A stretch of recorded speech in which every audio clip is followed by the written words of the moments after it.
questão da dupla fenda tem uma grande jogada nisso aí. Porque veja que os cientistas quânticos, eles também são cartesianos. A grande maioria deles são cartesianos. Começou a juntar, entendeu? Isso é maravilhoso. Então, cara. eles não fazem a conexão com a questão do holograma e que o holograma explica a espiritualidade.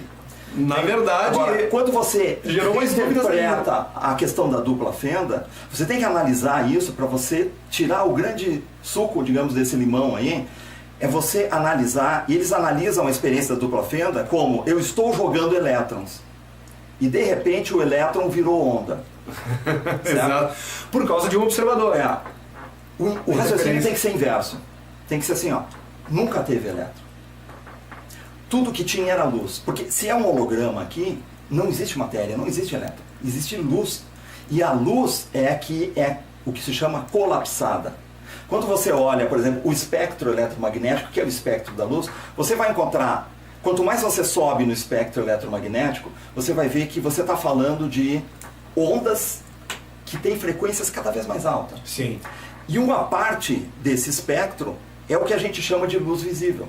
Sim. E o resto é o que foge do nosso alcance. E o resto quer dizer que o que tu enxerga é do violeta até o vermelho. Se você subir um pouquinho a frequência acima do violeta, você tem o ultravioleta, o UVA, o UVB, tu já não vê mais. Mas algumas câmeras especiais sim, algumas câmeras esse espectro aí. E se tu baixar um pouquinho do vermelho, tu também não vê mais. Tu tem o infravermelho, que as câmeras, os equipamentos também infravermelho, exatamente. Tá? Agora, o que está acontecendo nisso aqui? Tudo é a luz. É a luz que está entrando em slow motion. Você está desacelerando a luz. Você começa com luz em hipervelocidade. E aonde que é o teto dessa velocidade? É a formulação da teoria da relatividade geral de Einstein, que fala que nada pode passar da velocidade da luz. Então, para a nossa realidade que nós estamos vivendo, a luz é o topo de velocidade, de frequência vibratória. Agora você vai desacelerando a luz, desacelera, chega um ponto que ela vira raio-x. Aí tu desacelera, ela vira onda UHF, vira ondas de VHF, até que vira algo que tu vê. Aí se entra no espectro visível. Invisível. Mas aí tu continua botando a luz em slow motion. Você desacelera, chega um ponto que também vai sair do nosso campo de visão. Ouve. Som. Passa a ser audível. E aí tu desacelera mais até que tu para a luz. Quando tu para, o que aconteceu? Virou matéria. Colapso. Colapso da onda em partícula. Quando você olha, na verdade, essa experiência da dupla fenda, se tu analisar desse ponto de vista, você vai começar a ver que quando o elétron é disparado, só tem elétron porque alguém está programando que tem elétron. Para que seja elétron. Porque alguém fez a máquina e assim, essa máquina só pode jogar elétrons. Então é elétrons que saem. Agora, se não tem ninguém olhando, o que a máquina vai disparar? Luz. E aí por isso que acontece o fenômeno da dupla fenda. Mas a física analisou o contrário. Entende? Que louco. Ela analisou que o elétron existia. Mas uma hora me caiu a ficha que a gente tem que analisar isso, fazer o raciocínio inverso do que os cientistas fizeram. E aí fica mais aderente ao que a gente entende por ser uma realidade holográfica, o que nós estamos vivendo aqui. Puxa, maravilhoso, maravilhoso. E para nós fechar com uma chave de ouro, então, o assunto que talvez dê mais alguns minutos de programa aqui, que é, quando ele falou em espírito imantado em máquinas, eu achei maravilhoso, porque eu assisto muitas as palestras do Rogério de Freitas, cujo pseudônimo é Jean Val Elan, né? Meu amigo já. Eu adoro o Jean Val de muito tempo, acompanho muito tempo. Cara, fizemos vários cursos dele lá em Curitiba, no meu espaço. Mas que maravilhoso isso, cara. Já que tu é amigo dele, disse que a hora que ele vier pra Gramado, ele tem que vir dar uma canja no nosso estúdio aqui. Porque eu aprendi muito com o Jean Val, né? E numa das palestras deles ele disse, gente, uma das fofocas espirituais, que ele diz que eu adoro quando ele usa, né, esse termo, uma das fofocas espirituais é que eles estão preparando a geração já onde os espíritos vão começar a imantar em máquinas. E isso não está muito longe. Então agora quando tu falou dessa questão ali, inclusive quando a gente vê a própria inteligência artificial, o filme e tudo, né? Cara, é um universo espantoso. Agora sim, o que nós temos de realidade nisso aqui? Eu tenho um programa aqui, eu não sei se tu tem conhecimento disso, vai ser interessante nós debater sobre isso agora, porque eu gostaria de saber a tua opinião. Tem um cara chamado Aaron McCollum, que ele é um ex-soldado, desses soldados de comando de operação, que eles são hipertreinados, eles chamam de os soldados psíquicos. aqueles que eles separam que tem os poderes de clarividência, de não sei o que, e tentam tornar eles em super soldados, entendeu? Isso existe há muito tempo, tá? Isso existe há muito tempo. E daí o que acontece com a maioria desses soldados psíquicos, né? Como eu acredito numa força suprema e numa programação que impede que eles sejam utilizados para fins negativos, aí é uma teoria minha que eu vejo a respeito, porque um grande número desses soldados psíquicos eles deserdam e eles estão denunciando as operações, então eles são contrários, eles não concordam com o que eles são submetidos a fazer. Sim. E no caso desse Aaron McCollum, uma das coisas que ele falam, que aliás isso é corroborado por um outro soldado chamado Duncan Finion, e mais um outro sargento que me foge no nome, mais o Dave Corso, que são esses três, o Finian, o Dave Corso e o Aaron McCollum, os três, eles se interligaram em períodos militares, que um serviu por tanto ano, pegou um que estava entrando quando um estava saindo, e esse outro quando estava saindo pegou o outro que estava entrando. Aí junta o elo entre os três. E o pai do Aaron McCollum serviu junto com o Dave Corso e com o Duncan. Então, sabe, são muitas pessoas falando da mesma coisa, que existe uma ligação. E entrevistados no projeto Camelot pelo Bill Riley e a Carrie Cassidy. Eis que o que ele fala, cara, é que assim, ó, uma das técnicas que os controladores usam dentro dessa coisa de avatar que a gente falou antes, né? Quando eles querem mandar desses caras que a gente vê se explodindo em nome dos fake flags que eles chamam, que são os ataques de falsa bandeira, como o ataque de um cara que se explode e lá seja louvado, coisa e tal, foi em nome do Talibã. Esses soldados estão dizendo que tudo isso é mentira, tá? O que acontece? Esses corpos, eles são criados de forma clonada, eles fazem um corpo de um soldado e esse corpo ele fica lá como se fosse uma ferramenta. Aí um soldado psíquico entra numa câmera exatamente como no Avatar, exatamente como no filme Avatar, é um soldado treinado e ele projeta o espírito dele para aquele corpo, entendeu? Aquele corpo é levado para fazer aquela explosão, depois, claro, entra toda a parte de CIA e coisa e tal, né? Segundo eles, aonde eles inventam todo o histórico. Daí aquele cara tem uma família, aquele cara tem um antecedente como é que a gente chama, de terrorismo e coisa e tal, né? Daí eles criam tudo, né? O passado do cara, coisa e tal, e jogam pra mídia o cara lá. E aí depois que esse cara foi lá e se explodiu, o espírito do cara, né, a gente conhece como espírito, a mente, né, retorna pro corpo original do cara. E aquele corpo que explodiu era simplesmente uma ferramenta.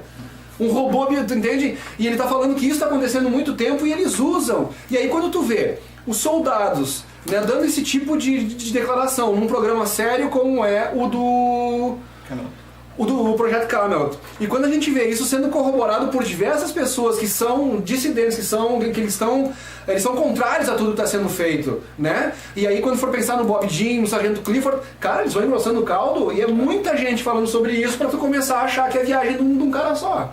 E aí, meu amigo? O Bob Jean, ele é um cara muito respeitável. Sim, sabe?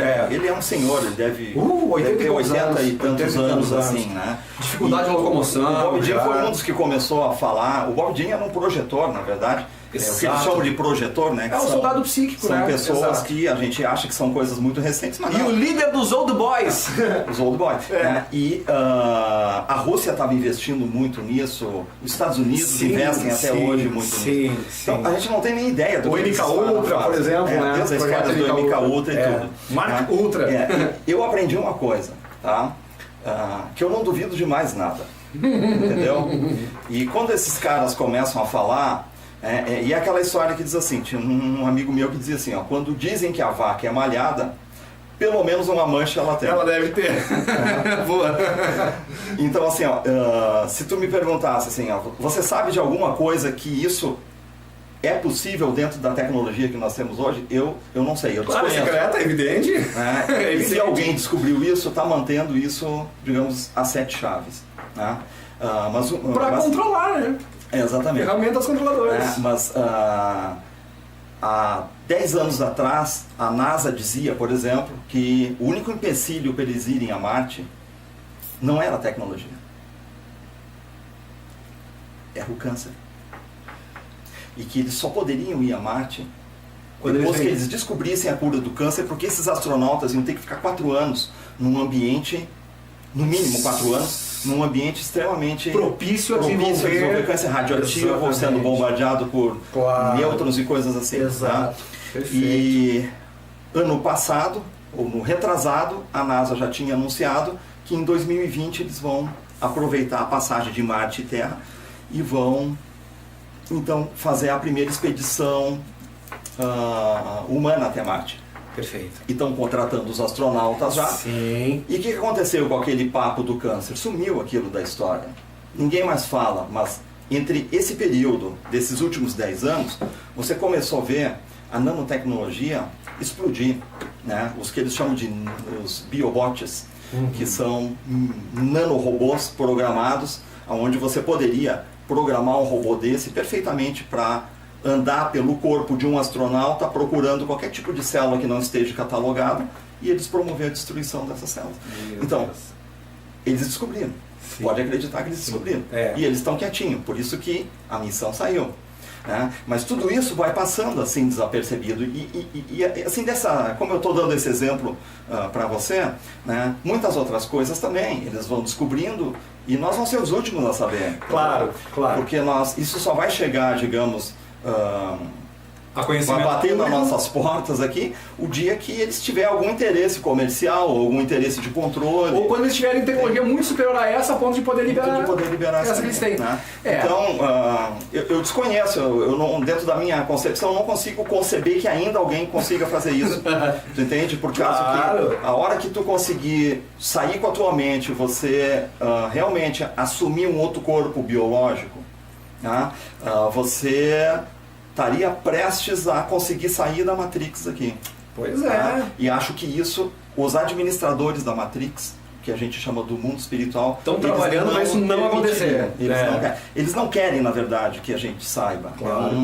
É uma classe muito pequena de pessoas que hoje transita esse assunto dos hologramas e a conexão disso com a questão espiritual. Exatamente. Porque isso está caindo nas mãos das pessoas em que isso vai ser útil para o processo evolutivo dessas pessoas. Lógico. Agora, a grande massa que está aqui, isso entra aqui e sai aqui. Não tem capacidade de absorver, né? Papo de maluco, isso na verdade, entende? Por isso que a gente tenta trazer os primórdios, né? Por exemplo, antes de tu achar que é tudo uma doideira, vai lá, assiste o Experimento da Dupla Fenda para tu começar a entender o processo, né? E daí a gente vai surfando. Uma coisa é certa, se você não estudar a física quântica, você não vai entender a espiritualidade.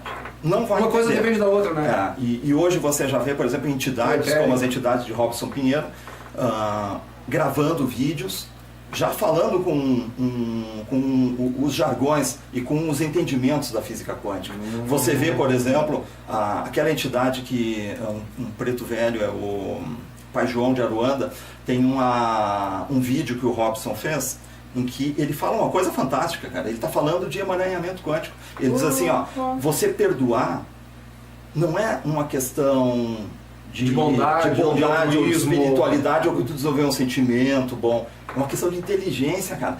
Porque se tu não perdoou, tu vai ficar emaranhado quanticamente com aquele cara. Ou seja, tu vai ter que voltar aqui porque tu criou uma ligação psíquica com esse cara. Então, o perdão passa a ser uma questão de inteligência existencial. Quando eu montei esse curso que eu dou hoje, chamado Astropsicologia, né, o codinome embaixo está escrito assim, inteligência existencial, que é para entender como que isso aqui funciona, entendeu? Porque você tira o véu religioso, você tira o véu dogmático, né? Dogmático dessas coisas, e tu começa a ver que tem uma inteligência e que quem está lá fora não está interessado que tu seja religioso ou que tu acredite em Deus ou que tu não acredite. Essas coisas, literalmente, cara, elas não têm a mínima importância. O que tem importância é se você aqui na vida que tu está fazendo, na experiência holográfica, você se tornou um ser digno de ser confiável. Um cara que consegue conviver socialmente, sem prejudicar o âmbito social que tu vive. Claro. Se tu adquiriu ética e moral para te devolver para a tua realidade real. Porque lá nessa realidade real, lá nós fomos rejeitados. Essa é a história que está oculta por trás dessa humanidade. Nós fomos excluídos da sociedade original que nós pertencemos por nós não ter condições éticas de participar daquela sociedade. Então, igual a gente tira um cara, né, um marginal, alguma coisa e coloca dentro de uma cadeia. De circulação dele, porque ele não tem condição de conviver com a sociedade. Em vez de nós estar preso numa cadeia, por exemplo, física, nós estamos presos num holograma. E aqui no holograma tu está sendo treinado, vai entre nosso lar, escolas do mundo espiritual, lá você recebe um treinamento, e eles te baixam no holograma Terra para ver o que tu faz quando botar em prática a teoria que exatamente. Se tu chegar aqui, tu continua a matar, roubar, mentir, trair, não aprendeu. Não aprendeu. Tu vai desencarnar e aí tu tenta de novo. Apaga a tua memória para tu não te contaminar com o que tu vinha sendo e tu começa de novo o processo. E aí vai. Agora, se o se processo é pedagógico, dá para contar para os caras que é isso? Não dá para contar, senão não vai... Não vai funcionar, o efeito moral fica prejudicado. Entendi. Né? Agora, de vez em quando tem os caras que fazem a fofoca, digamos, de um lado para o outro e tal. Por que os mortos são ditos que são proibidos de entrar em contato com os vivos? Justamente para não quebrar esse protocolo. Para não fazer fofoca. Entendeu? Por quê? Para não entregar o jogo. Para não entregar o jogo. Mas quando você analisa todas as questões da espiritualidade e da física quântica e da questão das inteligências extraterrenas, você começa a montar. Tipo assim, ninguém está do outro lado da espiritualidade te contando tudo como é. Mas você está vendo as marcas, as pegadas que tudo isso está deixando, os sinais que isso deixa. E se tu juntar o quebra-cabeça, você monta o que está por trás dessa realidade aqui. Né? E uma vez um aluno meu me perguntou, mas por que eu tenho que saber sobre essa história de holograma? Lá no curso a gente fica 2, 3 meses estudando sobre holograma, entende? Para poder depois entrar em espiritualidade, depois entrar em astrologia. Porque daí você vai reler a astrologia, você vai reler a espiritualidade. Isso é como um pré-requisito. Dentro de um foco, na verdade, holográfico das coisas. E aí tu vai ver que tudo muda. Você vai ver que tu tem que mudar toda a astrologia, você vai ver que nós vamos ter que reaprender sobre espiritualidade. Porque a hora que cair a ficha de que a realidade é holográfica e que tudo aqui está sendo programado, tu vai ter que reinterpretar o que é a espiritualidade. Tu vai ter que contar a verdade. Que na verdade não tem espiritualidade nenhuma. Tem uma classe de seres que estão numa condição privilegiada, são administradores do holograma, né?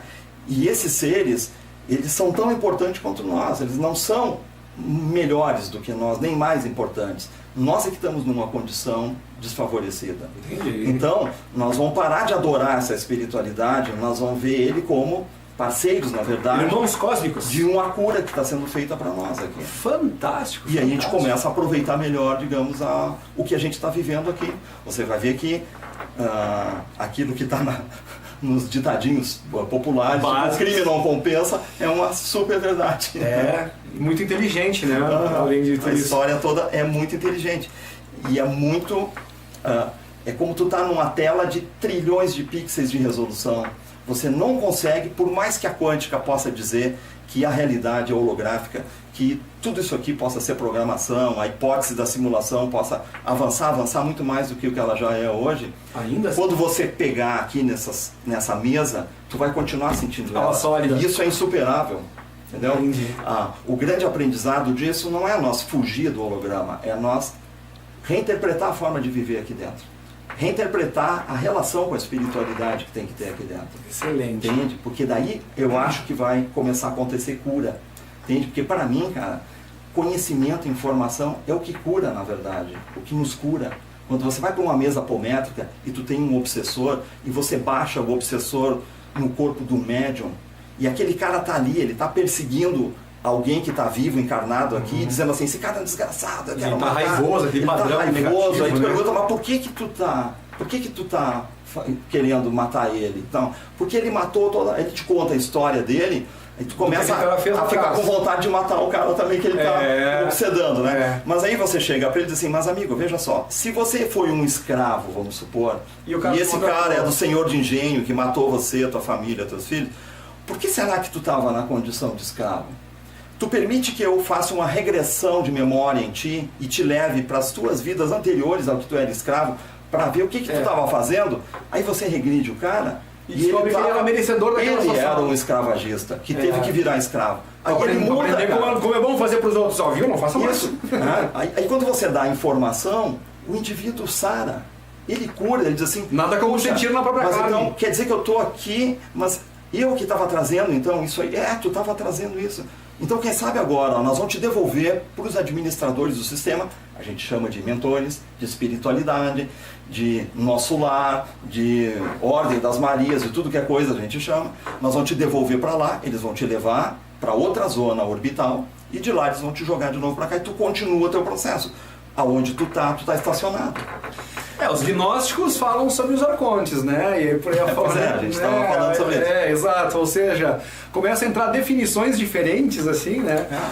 Agora, assim, eu gosto de ir escrevendo aqui algumas coisas que a gente vai falando, por causa que dá uns ganchos bem interessantes, né?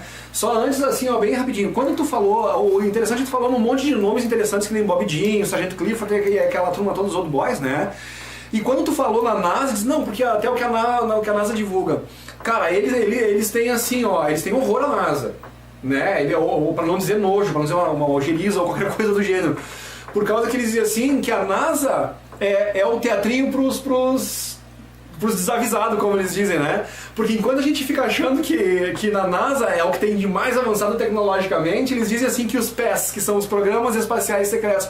E o nosso amigo Yuri Maia falou muito, né? Ele trouxe um assunto bem recheado, né? Sobre o PES, que é o Programa Espacial Secreto.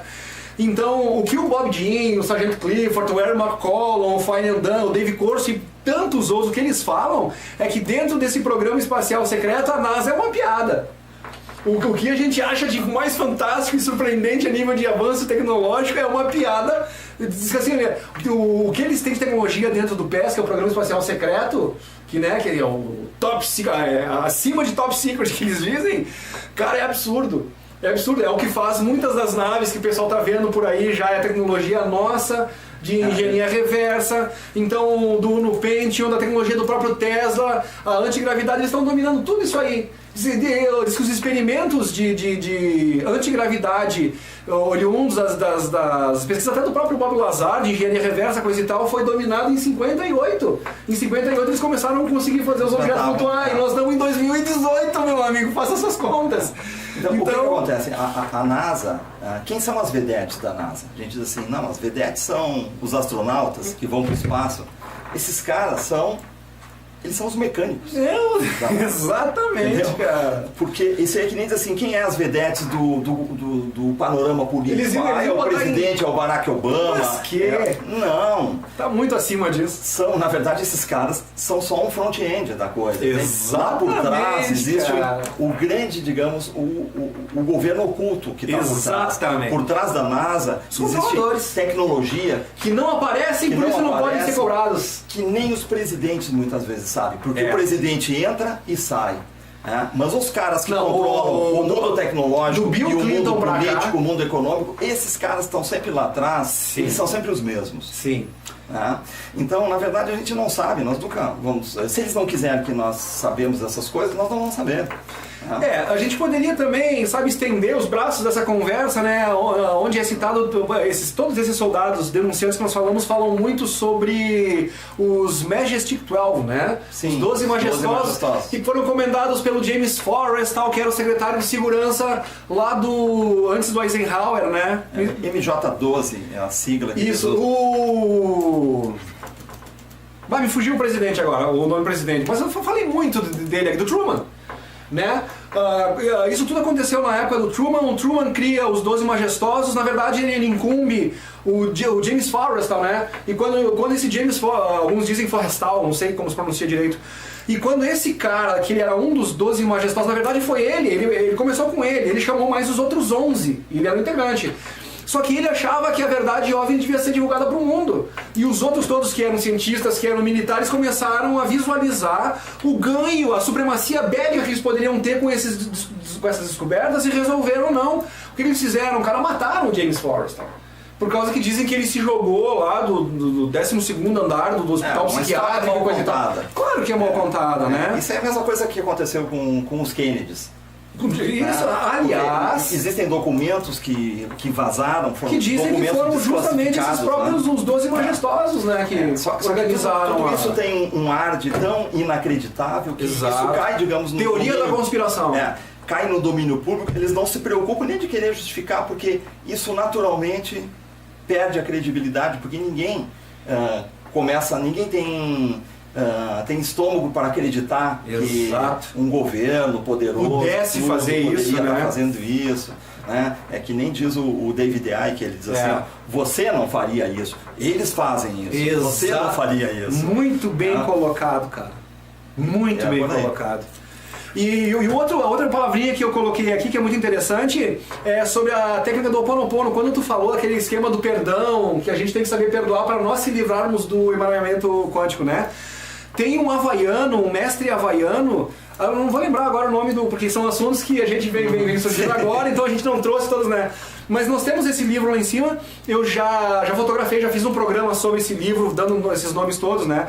E essa técnica de Ho Opono Opono é de um cara, velho, que ele curou toda uma ala psiquiátrica de um hospital, ele fechou a ala psiquiátrica por falta de paciente, sem conhecer e sem visitar pessoalmente nenhum. Entendeu? Ele fazia um tipo de introspecção com ele aqui, curando através dele próprio o mal que estava nos outros lá. E aí vai dizer que é loucura, está lá registrado. A técnica dele funcionou porque ele fechou, ele tirou todos os pacientes da ala psiquiátrica. Então, estudem essa teoria do Ho Opono Opono, que é uma técnica na verdade, né? Maravilhoso! Tu quer concluir com alguma coisa? Nós estamos terminando o programa agora, então eu vou pedir as palavras finais para o nosso querido convidado, Danilo Noronha. Uma mensagem, assim, talvez, que queira deixar. Eu ainda acho assim que a compreensão da nossa vida, a compreensão do mundo, a compreensão da realidade que nós vivemos, ela é a grande chave de cura que nós vamos descobrir que se torna realmente efetiva, né? Eu acho que se nós quisermos continuar encarnando aqui nesse planeta, nós temos que primeiro entender a nossa programação e nós temos que superar o nosso programa. Entende? Fugir da hora Sansara. Nós temos que superar o que está programado para nós, porque senão você vai sempre estar repetindo uma programação que foi feita externamente para ti. Vai permanecer nessa vida. Então tu tem que transcender o teu programa, né? Quando você sai do holograma, entende? E que você se defronta de novo com quem te coloca no holograma, com os administradores desse sistema, vamos chamar do mundo espiritual, né? Se a tua vida aqui não foi uma vida salutar, se ela não foi regada eticamente e de busca de aperfeiçoamento, esses caras vão mostrar para ti num telão, eles vão mostrar o que tu viveu. E aí, se a tua vida aqui não foi produtiva, tu mesmo vai chegar à conclusão de que tu tem que voltar. Entendeu? Então, você tem que viver de certa forma e tu tem que adquirir uma carga de conhecimento tal que não é pouca, ele é muito pesado e muito grande. Exige do indivíduo. De tal forma que quando você sai daqui, ninguém vai poder falar mais nada de ti, para tu não ser convencido a ter que voltar para cá. Então, talvez essa seja, digamos, a grande sacada, que tu só consegue isso com conhecimento. A chave da prisão. Tu só consegue isso com conhecimento. Se tu estudar, se você for buscar conhecimento. E esse conhecimento não está nas religiões, infelizmente ele não está. Mas aí, né, nós temos os avatares, né, não sei se posso chamar, mas eu acho que qualquer um que vem com uma missão de estudar e de passar esse conhecimento tal qual o nosso querido amigo aqui está fazendo, Yuri Mai e tantos outros por aí, né, eu acho que é muito nobre esse compartilhamento, viu? Nós vamos juntando os pedacinhos, cada um de nós enxerga um pequeno pedaço das coisas. Às vezes você enxerga uma coisa que um grande cientista não sacou na história, ou que um grande espiritualista não sacou na história, né? E essa pedrinha às vezes é a pecinha do quebra-cabeça que estava faltando num determinado ponto. Então eu acho que é uma construção, vamos chamar assim, espiritual conjunta que está acontecendo na época que nós estamos vivendo agora. E uma coisa maravilhosa, linda que eu vejo nisso tudo é que assim, ó, a gente vê muito conhecimento sendo escondido com segundas intenções. Pessoas que dominam tecnologias e usam aquilo como segredo de Estado, coisa e tal. Eu não vou revelar o segredo da Coca-Cola, é a razão da nossa fortuna, do nosso sucesso. E né, isso causa uma dinâmica, uma compreensão tão diferente em quem está estudando isso, que à medida que se vai evoluindo, eu percebo nessas pessoas a necessidade de compartilhar o conhecimento aprendido. Isso é fantástico, né? E na maioria das vezes de forma voluntária. Eu vejo gente como tu, assim, coisa e tal, Danilo, que as pessoas, às vezes, tu não tem um lucro com isso, às vezes tu tem um trabalho, tu tem uma certa dispendiosidade até para tu poder fazer tudo isso acontecer e tal, e ainda assim a gente segue na luta, a gente vai adiante. Então eu acho que, nossa, vocês são guerreiros, assim, sabe, Danilo? Hoje quem está tentando, digamos, propagar essas questões que possam ser mais, digamos, libertadoras, tu passa, digamos, você tem alguns empecilhos, entende? Um deles é que as pessoas não estão interessadas nisso. Começa por aí. Entende? Se você faz, digamos, é uma minoria. Falamos para poucos. Você fala, na verdade, para poucos. E o outro é que existe uma oposição no campo espiritual também. Exato. Nossa, que dificulta muito. Existe na verdade, saindo da realidade terrena, nessas faixas de frequências que estão fora da nossa percepção, existe uma guerra acontecendo. A luta pelas almas, gente. É uma luta pela nossa energia. A luta pelas almas. Então, na verdade, esse ambiente que a gente vive aqui é um ambiente infiltrado, né? A gente estava falando em arcontes. Os arcontes, eles são, na verdade, seres que ficaram aprisionados aqui dentro. Eles são tão prisioneiros quanto nós. E eles acabaram formatando aquela faixa de frequência chamada de umbral. Né? Esses caras hoje, ali dentro, tem uma série de seres extraterrenos que eles ficaram presos aqui dentro, porque eles entraram aqui tipo com um caixa falso. Eles entraram pela porta dos fundos. E quando os administradores do holograma descobriram, eles fecharam esses caras aqui dentro. Então, esses caras hoje vivem nessas faixas de frequência e eles vivem da nossa energia. Se alimentando daquilo aí. Se você tira a humanidade do planeta, eles não têm do que se alimentar mais. Por isso que então, eles querem... é uma questão de sobrevivência isso. Exato. Deles. Né? Então, tem cultivar o mal é a lavoura deles. Tem muita coisa que a gente desconhece, entende? Porque o próprio que a gente chama de mal, ele acaba tendo que continuar mal para se realimentar, para sobreviver. Né? Então, tem muito entendimento que foge, digamos, o nosso conceito de ética, se a gente for falar. E nós poderíamos entrar horas e horas e horas e horas, mas assim, então, basicamente na mensagem que o nosso querido Danilo nos deixou aqui, gente, tente ser, como diz o próprio Jean-Val Elan e outros tantos aí, tente ser o melhor ser humano que você puder ser. Não entra numas de, se eu não sou uma Madre Teresa de Calcutá, eu vou me suicidar, porque eu sou mal. Não, tente ser o melhor ser humano que tu puder ser, sempre. Né? Uma busca eterna de evolução. Eu acho que já estamos num caminho bem interessante. Concorda comigo, Danilo? Concordo. Então estamos aí. Eu acho que toda a informação que ela não é compreendida, né? O Jean Valelan, ele fala de compreensão esclarecida. Opa! Né? E é bem por aí, né? Toda a informação que tu não consegue processar, ela não tem utilidade. Né? Então, compreender as coisas, mas não porque alguém falou para ti.